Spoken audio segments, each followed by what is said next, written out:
aquele vaso de bênção na tua obra, na transmissão da tua vontade através da tua palavra. Em nome de Jesus. Amém. Muito bom dia, paz seja convosco, prazer estar aqui com vocês.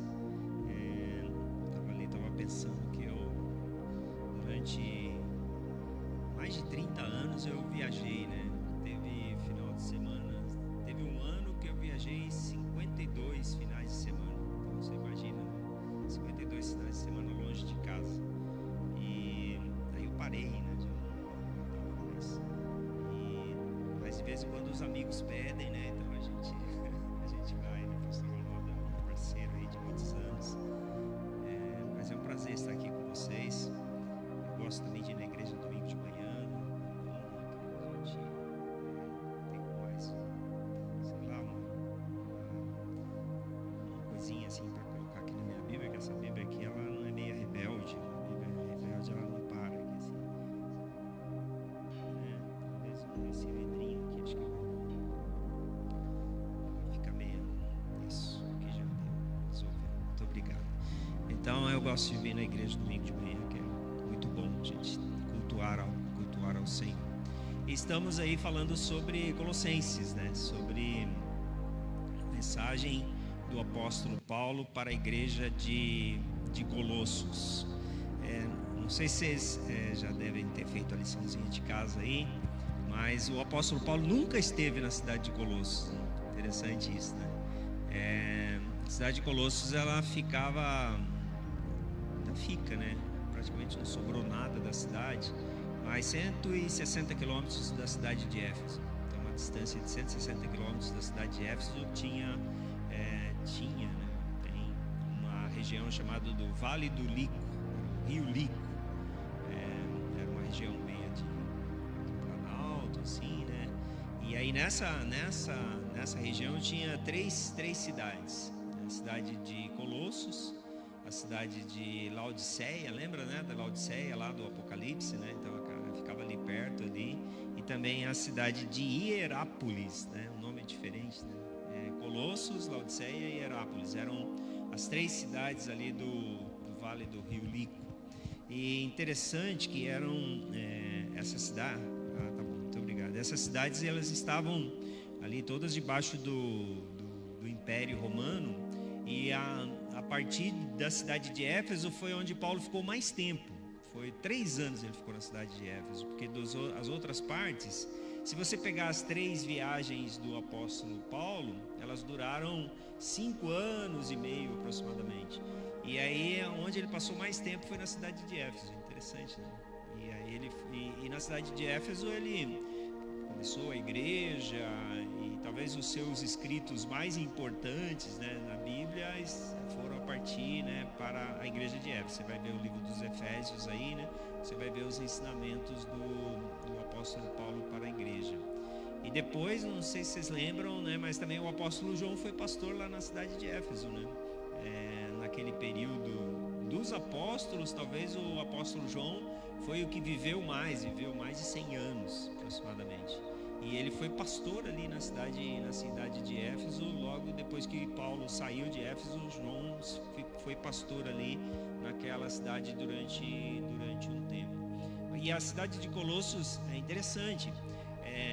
Hoje a gente ainda acha ruínas de Hierápolis, acha ruínas de Laodiceia, mas de Colossos não acha nada, né? Não sobrou nada da cidade. E existem até alguns historiadores que dizem que aconteceu uma heresia muito grande ali na cidade que acabou com tudo. Mas também tem outras teorias, porque aquela região era uma região de muitos terremotos, era uma região vulcânica. Essas cidades, elas, por exemplo, a cidade de Hierápolis, ela produzia o gesso. Era assim, na terra ali, né, já tinha muita jazida de gesso e coisas desse tipo. E também interessante que era uma região de muitos judeus. Alguns dizem que essa região aqui tinha perto de 55 mil judeus. Então era uma gama enorme de judeus que estavam ali, né, chegando, né, busca de oportunidades e etc. E também era uma região muito rica, que não dependia do império, não dependia de Roma, né? Não sei se vocês lembram lá na carta para a igreja de Laodiceia, né, que o apóstolo João ele escreve: você não depende de nada, és rica, né? Tem assim, como é que diz? Você se sustenta. E era uma região assim bem interessante. Mas uma das coisas que a gente percebe, outra coisa também, quem cuidava dessa igreja era um homem chamado Epáfras, né, que era um dos companheiros de Paulo ali, e provavelmente ele foi o que mais dedicou tempo para a igreja ali de Colossos, né? Então ele ia, ministrava, porque Paulo ele tinha vários dos seus companheiros que cuidavam das igrejas. Tito era um parceirão dele, né? Que ajudava muito com as igrejas, porque foram 56 igrejas estabelecidas a partir do ministério do apóstolo Paulo. Então você vê, né, que era uma pegada grande, de muito trabalho, viagens e etc. Então precisava de gente para ajudar com essas igrejas.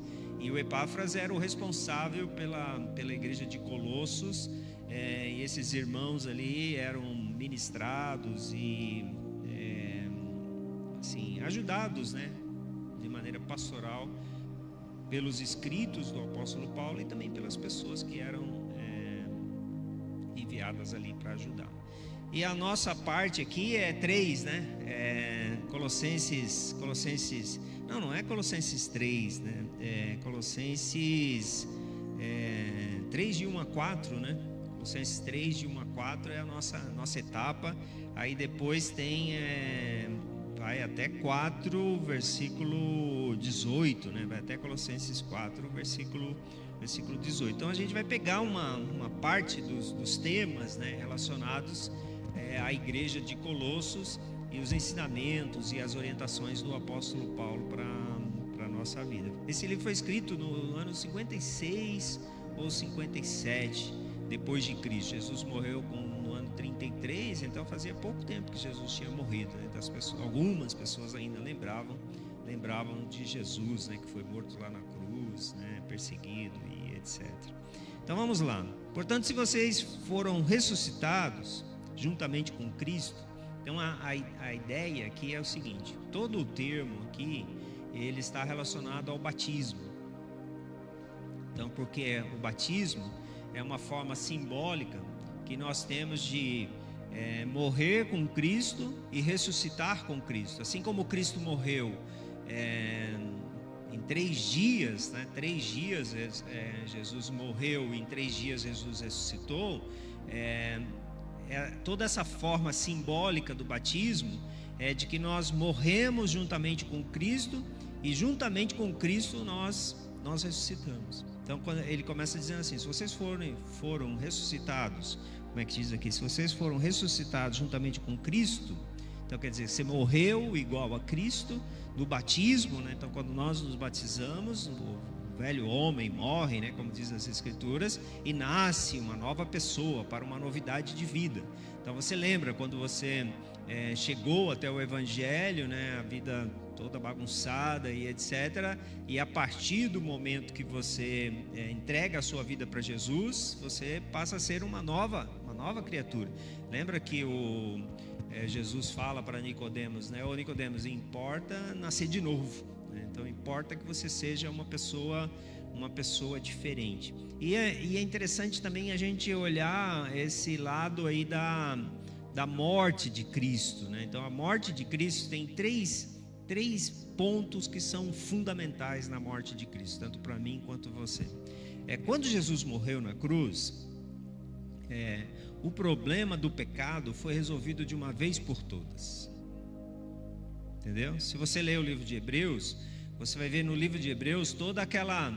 Porque lá em todo o Antigo Testamento, desde Gênesis até Malaquias, todo o ritual, toda a religião, toda a relação do ser humano com Deus, tudo era simbólico. Tudo era simbólico.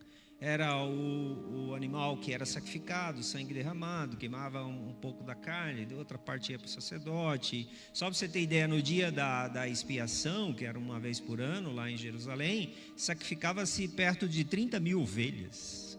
Então você imagina 30 mil ovelhas, sacrificar mesmo, né? De dar uma facadinha, tirar o sangue, tirar a pele, né? Tirar o resto. Imagina a confusão, né? Imagina a sujeira, né? Dessa quantidade. Já matou um animal em casa, né? Às vezes para matar hoje ninguém mata mais frango em casa, né? Mas você imagina matar 30 mil ovelhas, né? Que confusão era essa? Então, a morte de Jesus, o problema do pecado foi resolvido de uma vez por todas. No dia da expiação, que era uma prática judaica, eles pegavam 2 bodes. E aí um bode, o sacerdote colocava a mão sobre ele e passava todos os pecados do povo sobre aquele bode. E sacrificava esse bode. O outro bode, eles soltavam com a ideia de que levava os pecados embora. E eu sempre me pergunto, e se o bode voltasse, né? Porque deve ser porque bode é bode, né? Então, a hora que desse fome, ele provavelmente queria voltar. Mas todo ano acontecia isso. Então, com a morte de Jesus, não precisa mais fazer isso. O sangue de Jesus nos purifica de todo pecado. Eis o Cordeiro de Deus que tira os pecados do mundo, definitivamente. Então, se você acredita que Jesus morreu ali na cruz por você, o problema do pecado está resolvido. Nós nos tornamos uma nova criatura. Então esse é o primeiro fundamento aí da morte de Jesus. Segundo fundamento, que é muito importante. Satanás, quando Jesus morreu na cruz, Satanás, ele achava que tinha vencido, porque Satanás não é onisciente, entendeu? Não é onipresente. Então quando Jesus morreu na cruz, então pronto. É a grande vitória, né? A vitória do mal, a vitória contra os desígnios de Deus, acabou. Jesus morreu. Se tem uma coisa que Satanás nunca esperava, é de que Jesus iria ressuscitar. Então, quando Jesus ressuscita, os desígnios da maldade, os desígnios da destruição, do pecado, acabam com tudo. Porque ele, sendo Deus, não julgou como usurpação ser igual a Deus, antes a si mesmo se esvaziou, assumindo forma de servo e ressuscitou. Segunda coisa, primeiro, nossos pecados foram todos perdoados, definitivamente. Segunda coisa, os planos de Satanás foram aniquilados, né? Porque Jesus venceu a morte. Jesus satisfez, porque o salário do pecado é a morte. Mas o dom gratuito de Deus é a vida eterna em Cristo Jesus. Jesus satisfez as exigências da lei, né, que exigia o sacrifício e etc. E ele ressuscita. Então essa é a segunda coisa. Terceira coisa, que é muito importante para mim e para você, de que ao fato de Jesus ali na cruz, quando ele diz, Pai, perdoa porque eles não sabem o que fazem. Quando Jesus diz, se possível passa de mim esse cálice, mas que antes, mas que não seja feita a minha vontade, mas que seja feita a tua. Ali naquele momento, muitos chegam a dizer que ali naquele momento Jesus ficou desamparado, né? Lembra que eles clamavam, se és o Filho de Deus, desce dessa cruz, né? Manda que dê ordem aos teus anjos para que eles venham te libertar e etc. Mas ali naquele momento na cruz, Jesus ele sabe o que é sofrer, ele sabe o que é padecer, ele sabe o que é sentir dores. Então quando nós nos identificamos ali com Cristo, ali na cruz, nós acreditamos, porque tudo isso, para ter valia, tudo isso você tem que acreditar. Se você não acreditar, né? Porque parece, né? Num entendimento sobrenatural, no entendimento espiritual. Então, para que tudo isso tenha valia para a nossa vida, eu preciso acreditar. Então, quando Jesus está sofrendo ali na cruz, que suas mãos foram furadas, os seus pés ali, né? Então ele está tomando as nossas dores. Então, quando nós estamos sofrendo, quando nós estamos padecendo, Jesus sabe o que é sofrer. Então você imagina essas famílias lá na guerra, né? Você imagina o que vai sobrar, o que vai acontecer com aquele país depois. país está sendo destruído, hospitais estão sendo destruídos, escolas estão sendo destruídas, os prédios, museus, ali é um país que tem uma cultura muito grande, os museus estão sendo destruídos, e para levantar esse país depois, então imagina o sofrimento, né? Tem esses dias, essa semana, acho que caiu uma bomba no hospital lá, que as mulheres estavam para ganhar a luz, e caiu a bomba, e as mulheres foram para o subterrâneo, e lá no subterrâneo aquelas criancinhas estavam nascendo. Imagina uma situação dessa. Então, quando a gente acredita na morte de Cristo na cruz, a gente tem alguém para se amparar, né? A gente tem alguém para deitar no ombro, né? A gente tem alguém que a gente confia, a gente tem alguém que a gente que não nos decepciona, tem alguém que a gente pode assim se agarrar, né? Encontrar forças para seguir novamente. Então, se vocês foram ressuscitados com Cristo, é isso que está falando. É que nós somos batizados com Cristo, e com Cristo nós ressuscitamos para uma nova vida. Aí ele mesmo, o apóstolo, vai dizer mais para frente ali, mais para frente não, né? Mas ele diz para a igreja de Corinto, ele diz assim: nós ressuscitamos para uma novidade de vida. As coisas antigas já passaram, e eis que tudo se fez novo. Vamos para frente, as coisas numa outra perspectiva, libertos do pecado, libertos da maldade, né? Com uma nova dinâmica de vida. E aí ele diz: busquem as coisas lá do alto, onde Cristo vive assentado à direita de Deus. A ideia aí, os verbos, né, se você prestar atenção, é busca as coisas lá do alto. As coisas lá às vezes a gente pensa assim, as coisas lá do alto é a dinâmica do reino de Deus, o entendimento da palavra, uma vida, né, assim, para servir as pessoas. A gente pode enumerar uma série de coisas que são lá do alto, mas essencialmente o que o apóstolo está nos recomendando é que nós devemos buscar, que nós devemos procurar, tem que ser do nosso interesse. Por que você está na igreja? Você está na igreja pelo seu interesse, você está na igreja por causa que você ama Jesus, você ama os irmãos, você quer servir a Deus, quer louvar o Senhor, você está buscando, você tem interesse. Ontem eu, assim, de vez em quando a gente tem que fazer algumas coisas boas, né? Assim, a gente tem que ajudar os outros, né? Isso é comum, tem que fazer parte da vida cristã. Então eu tenho um professor que trabalha comigo. Ele tem 86 anos, vai fazer 87 anos, sozinho. Quem quer saber? Entendeu? Então ele tem dinheiro, tem recursos, ele tem tudo assim que humanamente a gente pode dizer que é um professor, fala 5 idiomas, é um professor catedrático, mas sozinho.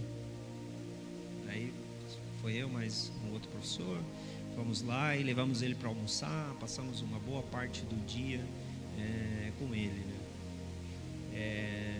Aí eu fiquei pensando assim, se ele estivesse na igreja, isso aí não acontecia, né? Então, se ele servisse a Deus, os irmãos, né, ele poderia contar com os irmãos, né? Ele tem uma filha, e a filha vem de vez em quando, dá notícia. Aí estão estudando até de colocá-lo numa casa de idosos e coisa desse tipo. Então eu acho que o buscar as coisas lá do alto tem a nossa parte de interesse, mas tem também os benefícios, né? Porque quando eu estou servindo a Deus, eu sou guardado, protegido por Deus, né? Tem o relacionamento com os irmãos.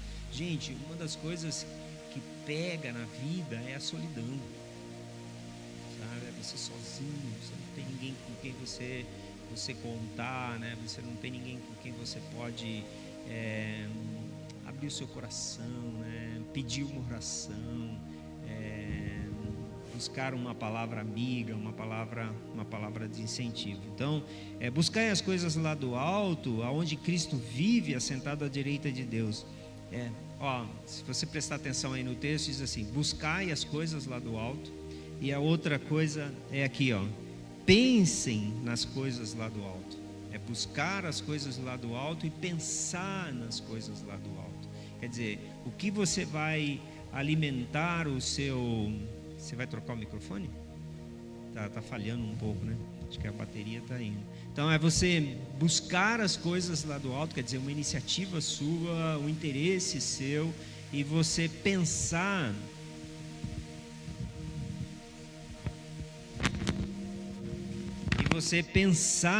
nas coisas lá do alto.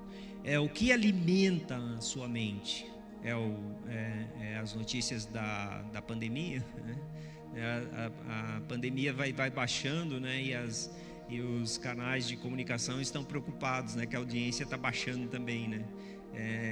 Tem alguns até que chegam a dizer que a pessoa, ela pegava o vírus e ia para o hospital, e lá no hospital a televisão está ligada, né? Gente morrendo, e a pessoa ficava apavorada, né? Perdia o oxigênio e acabava morrendo também, né?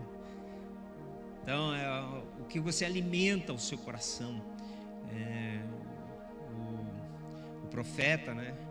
Eu quero trazer à memória o que me pode dar esperança. Nesse mundo de tanta informação, de tanta velocidade, a gente tem que apagar alguns canais. A gente tem que desligar alguns canais, porque isso não nos alimenta. Você tem que tomar muito cuidado com o que você assiste, você tem que tomar muito cuidado com o que você lê, tem que tomar muito cuidado, por exemplo, as notícias distorcidas, as informações camufladas, né, os interesses que estão por trás. Então, quando ele está sugerindo aqui, porque o grande problema lá na igreja de Éfeso era o gnosticismo. O gnosticismo, ele dizia o seguinte, de que as coisas desse mundo, todas elas são pecaminosas. Ele fazia uma separação entre o sobrenatural e o natural. E as coisas sobrenaturais, elas não se relacionavam com as coisas terrenas. E a gente sabe muito bem de que qualquer coisa que nós fizermos, ou qualquer iniciativa que nós temos, é para Deus, tanto no âmbito espiritual, sobrenatural, quanto no terreno. Então a pessoa vai passar fome e a gente não vai dar comida? Né? Ou a gente vai deixar destruir o planeta, acabar com o oxigênio, acabar com a água, acabar com a vida, seja lá o que for. Então não, eu acho que isso é um entendimento meu. Eu acho que o que aconteceu com o Colossos foi um impacto tão grande que não sobrou nada, gente, pra vocês terem ideia, porque as pessoas se perderam, né, no seu relacionamento com Deus. As pessoas praticamente é como se Deus não existisse. Como se Deus não existisse. Então, além de buscar as coisas lá do alto, nós devemos pensar nas coisas lá do alto. Tomar cuidado com as coisas que passam na nossa mente. Tomar cuidado, né, com aquilo que nós assistimos. Tomar cuidado com aquilo que nós lemos. De onde estão vindo essas informações? Antigamente, né, os antigos, lembra, né, falou no rádio. Então, se falou no rádio, está certo, né? Se falou no rádio, é verdade. E às vezes algumas pessoas vão hoje para a internet, se saiu na internet, está certo, sabe? Mas não é assim. Então as notícias são deturpadas, os interesses são os mais diversos que a gente tem por aí. Então quando ele está dizendo assim, busque as coisas lá do alto, é o interesse de vocês, né? E pensem também nas coisas lá do alto, alimente a sua mente, né? A importância de ler as escrituras. Nós estamos aí em mês de março, né? Você tem ainda mais 9 meses, né, até o final do ano, para ler toda a Bíblia, né, para estudar a Bíblia, para escrever na Bíblia. Hoje a gente tem tantos recursos, tantas traduções aí no seu aplicativo, quantas traduções que você tem nas Escrituras. Então não temos desculpa para não pensar nas coisas lá do alto.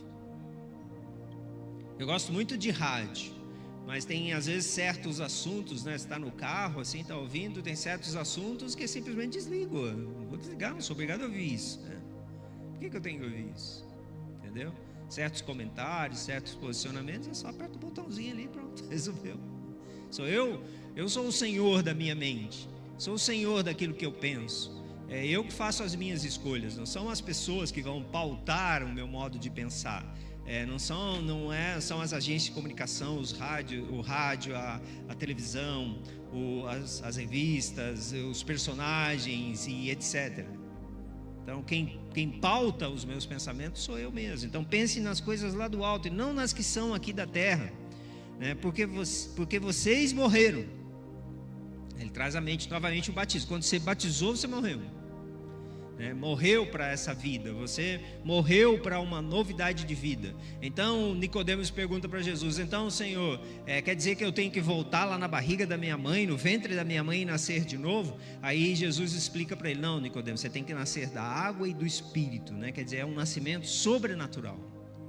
Então você tem que morrer para os pecados e viver para Deus. Então a sua vida agora, você vive para a glória de Deus. Você não vive para... Depois, se vocês olharem, né, a sequência do texto, vai falar sobre esse conflito, né, entre ser humano e obedecer a Deus e etc. Então, porque vocês morreram e a vida de vocês está oculta juntamente com Cristo em Deus. E quando Cristo é a vida de vocês se manifestarem, então vocês também serão manifestados com Ele em glória. Então, quando Jesus voltar, né, nós nos uniremos com Cristo para a eternidade. Então, essa é a mensagem do apóstolo Paulo, né, uma parte da mensagem, né, do apóstolo Paulo para a igreja de Colossos. Primeiro, buscar as coisas de Deus, uma linguajar nosso. Segundo, pensar nas coisas de Deus. Tomar cuidado com o que alimenta o seu coração, porque também outra coisa, quando você se alimenta das coisas de Deus, dos princípios, dos ensinamentos de Deus, você vai assim praticando e vivendo de maneira certa, de maneira correta, onde você não vai prejudicar os outros, onde você vai melhorar como pessoa, você vai melhorar como indivíduo, você vai ajudar as pessoas, você tem sensibilidade, você vai superar, né? Nós vimos até o ano de 2020, né? A gente vinha assim, principalmente no ambiente das igrejas aqui no Brasil, as igrejas crescendo, né? Era festas e mais festas e mais festas. As pessoas nem se preocupavam mais com a igreja, só se preocupavam com os shows, né? Dos cantores, dos artistas, etc. Aí vem a pandemia, acaba com tudo, né? Então, aí que demonstra o que é ser igreja, o que é nos ajudarmos, o que é fazer parte da família de Cristo, o que é servirmos uns aos outros, né? Quantas pessoas que não podiam sair de casa, que a gente tinha que ir lá para levar as compras do mercado, ou o remédio da farmácia, ou seja lá o que foi. Nesses momentos onde as coisas do alto, né? Aquilo que nós buscamos e aquilo que nós pensamos, acaba refletindo no nosso dia a dia. Amém? Amém mesmo? Então vamos orar, né? Pedindo que o Senhor nos ajude e nos fortaleça e nos capacite, né? Para pensarmos, buscarmos e de que os benefícios da cruz de Cristo sejam uma realidade na nossa vida. Senhor, em nome de Jesus, Senhor, nós declaramos a nossa dependência de Ti. Nós precisamos da Tua ajuda, do Teu amor, da Tua misericórdia. Precisamos da orientação e da direção do Espírito Santo sobre a nossa vida. Seja conosco, Senhor. Abençoe a cada família, cada irmão, cada irmã aqui presente, Senhor. Cada um daqueles que são membros aqui na igreja, nas suas casas. Que a Tua graça, o Teu amor, a Tua misericórdia os alcance, Senhor. E de que essa realidade, essa mensagem, né, do apóstolo Paulo ali para a igreja de Colossos, Senhor, seja uma realidade na nossa vida. É a nossa oração a Ti, em nome de Jesus. Em nome de Jesus. Quero orar por você agora também. Às vezes, durante a semana, a gente tem alguns desafios, alguns projetos, né, para serem conquistados, né, algum negócio, alguma reunião importante. Então, se você quiser, a gente pode orar por você. Fica de pé aí, né? Então, para nós orarmos e colocarmos diante de Deus em oração, para que seja uma semana abençoada, né? Para que seja uma semana de vitória, uma semana assim onde o trabalho vale a pena, né? Onde o Senhor possa te ajudar te dar sabedoria, às vezes no negócio, ou na empresa, ou na família, né? A gente não sabe a realidade de cada um de vocês. Coloque a mão assim, ó, na posição de receber, né? Senhor, em nome de Jesus, nós colocamos todas essas situações aqui diante do Senhor, pedindo a intervenção do Senhor, pedindo a solução do Senhor, pedindo o suprimento. O Senhor sabe do que precisa, Senhor, para ser resolvido essa situação, e nós confiamos em Ti, Senhor, e dependemos de Ti, acreditamos na ação do Teu Espírito Santo. Meu Deus, nós oramos em nome de Jesus, nome de Jesus. Aí você fecha a sua mão assim e fala assim, ó, eu recebo em nome de Jesus, nome de Jesus, né? Pode ter certeza que, olha, posso contar para vocês uns 200 pedidos, né, de oração assim que já foram respondidos, porque quando a gente ora na igreja, a gente ora em casa, né? A gente ora no dia a dia, mas quando a gente ora na igreja, o corpo está reunido, né? E com fé as coisas acabam acontecendo. Amém? Pode tomar o seu assento. Muito obrigado pelo tempo de estar aqui junto com vocês e a oportunidade de repartirmos a palavra de Deus. Pastor Ronaldo.